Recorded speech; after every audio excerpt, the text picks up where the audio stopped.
Cédric. Comment allez-vous? Très bien, par la grâce de Dieu, tout va bien. Ouais. Et papa? Dieu fait grâce, ça va bien en tout cas. Okay, c'est bien. Ben, si on est là, donc je pense que vous savez pourquoi. Parce qu'on voulait juste vous connaître un peu mieux. Donc, Ok. comme on dit, on va donner honneur aux femmes. Je vais commencer par Maman Roselyne. Maman Roselyne. Oui. J'aimerais bien que vous puissiez nous parler de vous en fait, pour que d'autres personnes qui ne vous connaissaient pas, qui puissent vous connaître. Entre autres, ça sera votre biographie. J'aimerais bien vous savoir. Alors, je m'appelle Yamayama Roselyne, épouse Maloumouléba. J'ai 5 enfants. Je suis mariée à cet homme qui est à côté de moi. J'ai 5 enfants. Alors, j'ai 3 filles et 2 garçons. Et en plus de cela, j'ai encore beaucoup d'enfants spirituels. Voilà. Ok, je vois ça. Et si je pose juste une question discrètement, et comment vous pouvez décrire le monsieur qui est juste à côté de vous, qui est votre mari, bien sûr? Alors, première qualité que je peux les décrire, c'est un homme aimable, très serviable et par-dessus tout très gentil. Voilà, les 3 points très importants dans un couple, hein, bien sûr. Je vois ça. Et j'ai une question aussi, ça pourrait être un peu pertinente. Est-ce que votre mari, il est fidèle? Par la grâce de Dieu, il est devenu fidèle. Ah. Quand il a raconté Jésus-Christ. Et si vous me dites un peu plus, retournons un peu 2-3 pas en arrière. Sinon, avant, quand on venait de se marier, c'est là en fait qu'il a démarré son infidélité. Voilà. D'accord. Et là maintenant, vous vous trouvez... Et savoir, c'est guéri ou... Est-ce que c'est une maladie déjà? L'infidélité, est-ce que c'est une maladie? L'infidélité, moi je ne veux pas dire que c'est une maladie, je veux dire que c'est un esprit en fait. Okay. Voilà, c'est un esprit que l'ennemi qui dépose sur les enfants, sur les humains, et pour détruire, enfin pour que l'homme puisse faire son œuvre en fait, l'œuvre de l'ennemi en fait. Voilà. Donc pour moi, non, c'est pas une maladie, c'est un esprit. Voilà. Et comment vous avez fait pour surmonter tout ça, l'infidélité? Alors, pour surmonter tout ça, je ne vais pas dire que parce que je suis là devant les caméras, oui, ça va, ça s'est bien passé. Non, j'ai vraiment beaucoup souffert. En tant qu'une femme, déjà aucune femme peut accepter que son mari lui trompe. Et donc je l'ai vraiment mal vécu. C'était, je peux dire, la bagarre à la maison. Parce que quand je voyais ça, en fait, quand il faisait ça, et moi, tout ce que je voulais faire, c'était les bagarres en fait, on s'est disputé beaucoup, on s'est batté, mais c'est moi en fait qui cherchais la bagarre parce que je ne supportais pas cela, parce que quand on s'est mariés, j'ai jamais conclu avec lui que je t'aime, je t'accepte avec ton infidélité, non. Et quand on s'est mariés, il a fait la promesse devant ma famille, devant moi, devant Dieu, qu'il m'aime, qu'il sera fidèle avec moi. Toutes les promesses qu'il m'a fait, quand on s'est mariés, on s'est retrouvés dans la maison, et c'était pas cela. Et donc c'est vrai que je l'ai vraiment mal vécu, parce que je le faisais en fait par ma propre force en fait. Donc je croyais que si je me battais avec lui, si je me disputais avec lui, si je criais envers lui, faut préciser que ça allait on changer. On ne se battait pas, tu me battais. Oui, je t'ai battu. Oui, j'ai fui un homme battu. Bon, il fut un homme battu comme il est dit. Il fut un homme battu, mais c'est lui qui m'a rendu... si je suis devenue violente, c'est à cause de lui. Tu étais devenue violente à cause de moi? Ouais, à cause de lui, parce que il m'a rendue violente, d'accord? Et j'arrivais plus à me contrôler, donc j'étais devenue vraiment très, comment dire, quel mot que je peux employer même Agressive. agressive, voilà. J'étais devenue vraiment très agressive et voilà, donc je croyais que faire toutes ces choses-là, ça allait changer. Genre, je me disputais avec lui, j'ai crié sur lui, tout ça, que ça allait changer. Alors que non. Mais heureusement qu'il y a eu un jour où j'ai raconté Jésus-Christ comme Seigneur et Sauveur. Et c'est à partir de là que tout a changé. Ah, d'accord, mais je vois ça. Oui, je précise bien qu'on ne connaissait pas Dieu. Hein. Donc je pense que vous étiez vraiment bien jalouse alors. Ah oui, j'étais vraiment très, très, très jalouse. Ça, c'est une maladie. Ça, c'est une maladie. Rien que c'est un esprit et c'est aussi une maladie. Parce que ça tue la jalousie aussi. Voilà. Ça tue et ça ramène aussi à tuer. Voilà. D'accord, d'accord. Merci pour la question, pour la réponse déjà. Et qu'est-ce que je voulais dire d'autre? Et qu'est-ce qui a fait que vous puissiez lui donner en fait cette confiance-là maintenant? Qu'est-ce qui vous a poussé en fait à donner confiance maintenant? Vous pensez que ce qui était passé auparavant, et ça pourrait plus recommencer encore non. En tout cas, non. Avec, enfin, l'homme qu'il est devenu, non. L'homme que Dieu a changé, non. Je ne pense, je suis vraiment, je mets même, comme on dit, ma main coupée, il ne va pas recommencer parce que c'est vraiment un homme de Dieu qui craint son Dieu. C'est pas moi qui crains, c'est Dieu qui craint. Et donc, tellement qu'il craint Dieu, je sais qu'il va pas être infidèle devant son Dieu. Ouais, donc je voulais rajouter encore une autre petite question. En fait, c'est une autre question qui m'est arrivée en tête. Et je voulais savoir, et maintenant, comment vous sentez maintenant quand vous voyez des filles qui s'approchent de votre mari, qui est le pasteur, bien sûr? Alors, quand je vois les filles qui s'approchent de mon pasteur, de mon mari, alors ça me fait ni chaud ni froid parce que c'est vrai que si on revenait en arrière, alors là, j'étais tellement jalouse que c'était aucune fille qui s'approchait de mon mari. Vous savez, je fus tellement très jalouse, même devant ma belle famille, ben, je faisais des scènes de jalousie. Donc moi, quand je vois une proie qui s'approche de mon mari, donc je vois personne tout autour, je vois que mon mari et moi, et donc je peux tout faire, je peux tout dire, je ne veux pas voir des gens tout autour de moi. C'est la Rosine que je t'aime, alors que maintenant, non, pas du tout. Parce que je vais vous dire une chose, que dans notre communauté, dans notre église, il y a au moins, sur 100%, il y a 70% des femmes et des jeunes... 80%. Oui, 80% des femmes et des jeunes filles très belles. Et donc, et tous, ben, ils ont besoin de leur pasteur, hein. Et donc, ils sont toujours auprès de leur pasteur pour prier,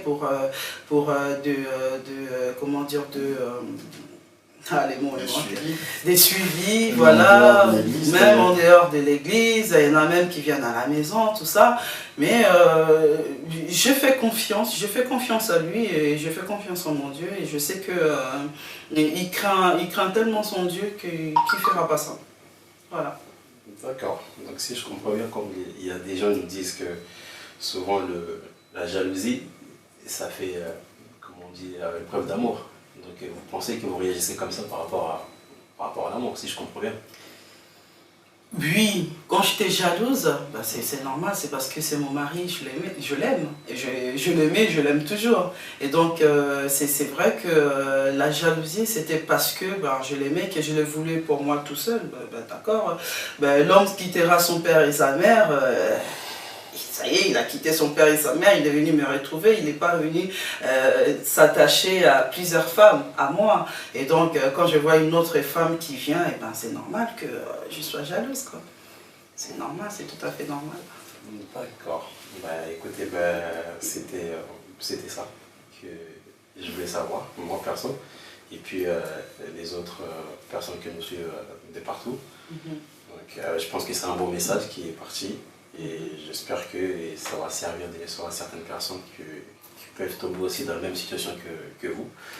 Et puis ça pourrait faire changer les choses aussi. Donc voilà, c'est un bon message. Moi je suis content et je suis fier d'entendre tout ça. Merci. Donc, je pense que vous avez vraiment de la chance de retrouver votre mari comme vous voulez, de le trouver vous seul. Ah, là il est pour moi toute seule. Je peux même dormir tranquillement, il est pour moi. Ah, bon. Il est pour moi toute seule. Non, je le garde pour moi toute seule. D'accord, ben là maintenant je vais essayer de connaître un peu plus maintenant votre mari, pour en savoir un peu plus sur lui. Pasteur Serge, dites-nous un peu. J'aimerais bien savoir maintenant votre biographie, votre parcours, et jusqu'à présent, avec tout ce que votre femme vient de le dire. Donc on aimerait bien commencer à aller mollo mollo. C'est vrai, si je dois parler brièvement de ma biographie, je suis né à Kinshasa, la capitale de la République démocratique du Congo. Et je suis né de mon père qui s'appelait Moulumba Jean-Michel, et donc avec ma mère Marie-Thérèse. Voilà, je suis né dans une famille nombreuse et j'ai plusieurs frères et plusieurs sœurs qui sont partout sur la planète Terre, les membres de la famille Mouleba. J'ai fait les études, je suis Bac plus 2 en électricité industrielle. J'ai fait aussi de l'électricité tertiaire. Je suis un petit entrepreneur dans l'électricité. Donc voilà, et puis je me suis converti à l'âge des 12 ans.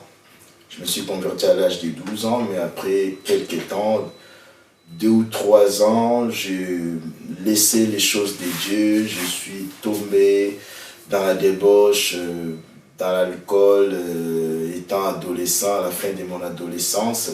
Et j'ai eu du mal à revenir dans le Seigneur. Je faisais de temps en temps des retours à l'église. Et puis à un moment, quand j'ai fait mon retour à l'église à l'âge de 18 ans, c'est là que j'ai fui baptisé par mon père spirituel qui m'a baptisé, qui s'appelle le pasteur Dominique Ngoy, de l'église et centre évangélique La Résurrection à Kinshasa. Et puis il y en a partout, hein. Il y en a partout aujourd'hui. Il y a la Résurrection Paris, dans la région parisienne à Viry-Châtillon, il y en a à Montréal, il y en a un peu dans plusieurs pays maintenant, en Hollande.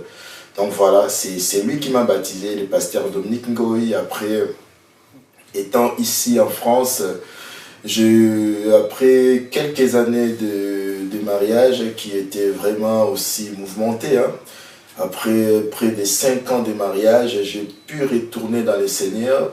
Et les 5 premières années de mon mariage, c'était des années dures, bien sûr pour ma femme. Moi, je m'amusais, j'ai trouvé que je m'amusais, mais c'était des choses qui ont fait très mal à ma femme. Ce sont des choses qui ont failli même détruire ma vie, parce que détruire un couple, c'est détruire toute une vie. J'avais déjà 2 enfants, comment ces enfants-là allaient se retrouver? Donc j'ai fait beaucoup de choses, j'étais un homme adultère, un homme infidèle.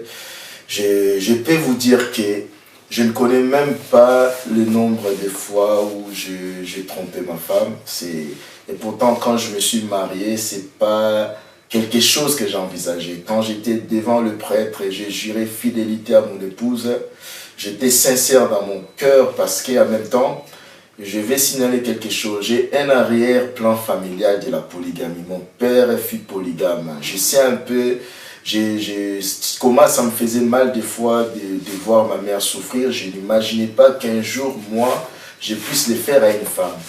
Il est arrivé qu'en étant marié, j'ai eu beaucoup de sollicitations, plus que même quand j'étais célibataire. Les jeunes filles de mon époque, l'alliance, ça les disait rien du tout. C'est comme si ça les attirait encore.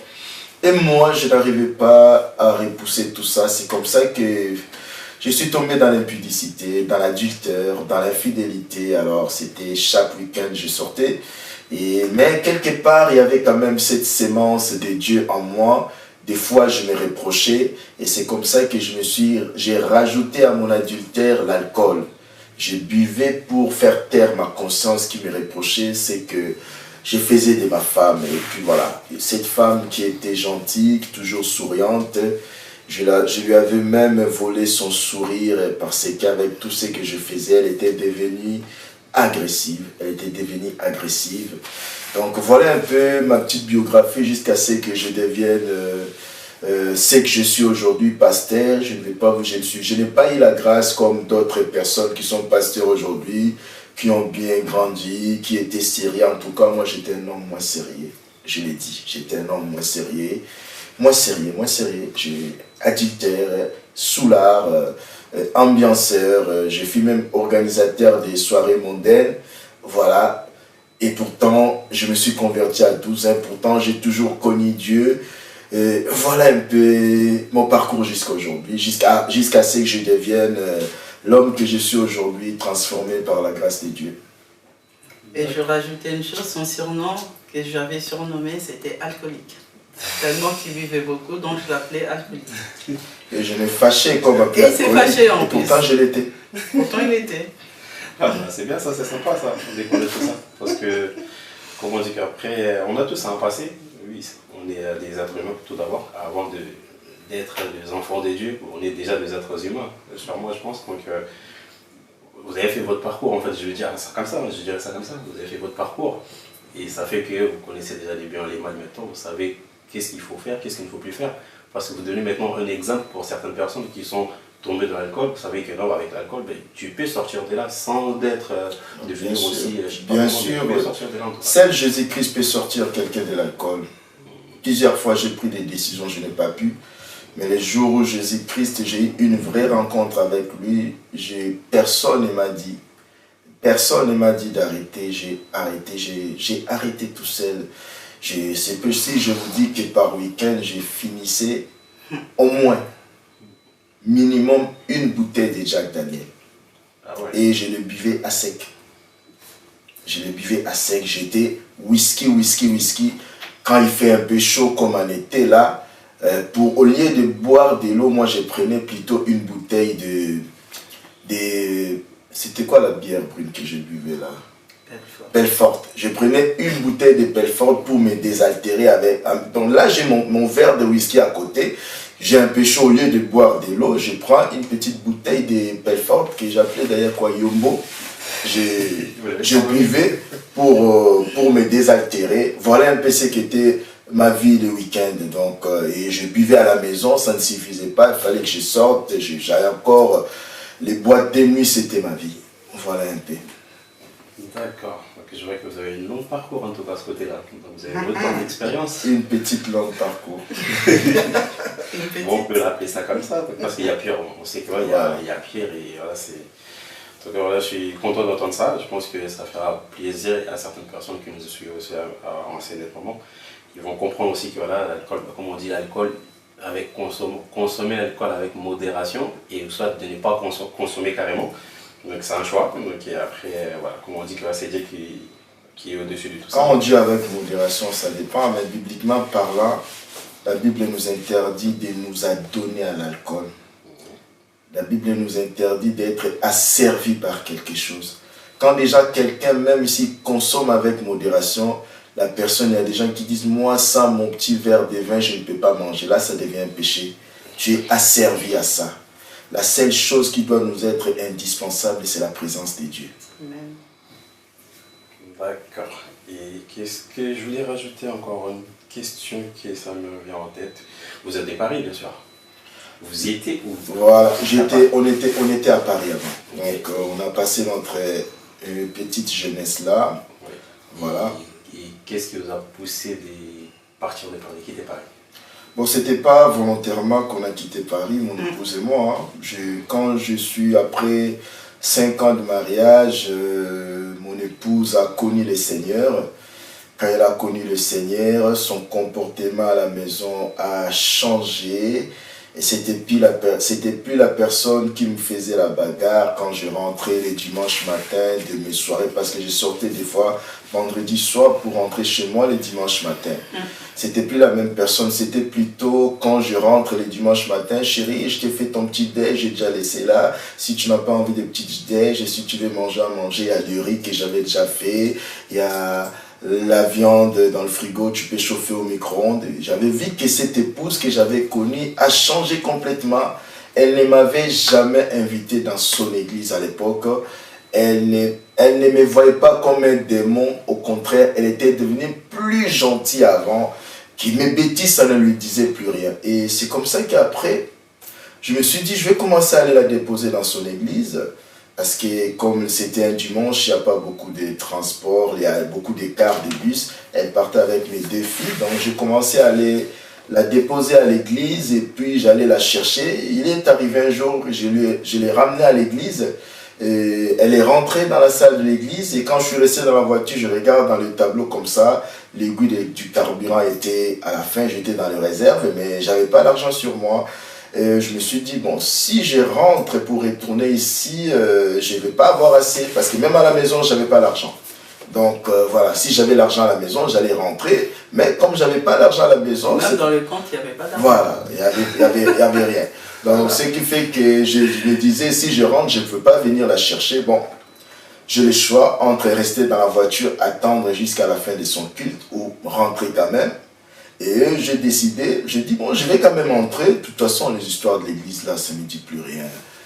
Voilà, tu sais, c'est ce qui arrive à beaucoup de gens qui ont grandi dans, entre guillemets, les familles chrétiennes. On devient des fois imperméable à la parole de Dieu parce qu'on a déjà tout entendu, on a déjà tout écouté. Et surtout que si devant nous, que ce soit dans la famille ou dans notre entourage, ces gens qui se disent chrétiens ne sont pas des modèles, ça ne nous encourage pas à retourner.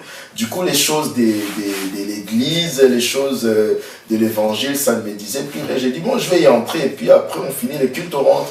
Mais c'est ces jours-là que Dieu avait décidé de me toucher. C'était même pas le pasteur de mon épouse, son pasteur de l'époque qui avait prêché, c'était un invité qui ne connaissait pas mon épouse. Parce que si c'était son pasteur, j'allais dire qu'elle a parlé de moi à son pasteur, mais c'était pas lui. C'était quelqu'un qui était un invité, mais cette personne ne regardait que là où j'étais assise. Il a parlé des visitations, il est regardé vers moi, il disait, mon frère, c'est peut-être la dernière fois que Dieu te visite. Il faut saisir cette question. Il faut saisir cette opportunité. Il faut saisir la main tendue de Dieu. Ça a commencé même à m'agacer un moment, à m'énerver. Je l'ai détesté. Je dis, mais pourquoi il parle des choses comme ça, de la débauche, regarde vers moi. Bon. Voilà. Ça m'a agacé dans la salle. Ça m'a énervé.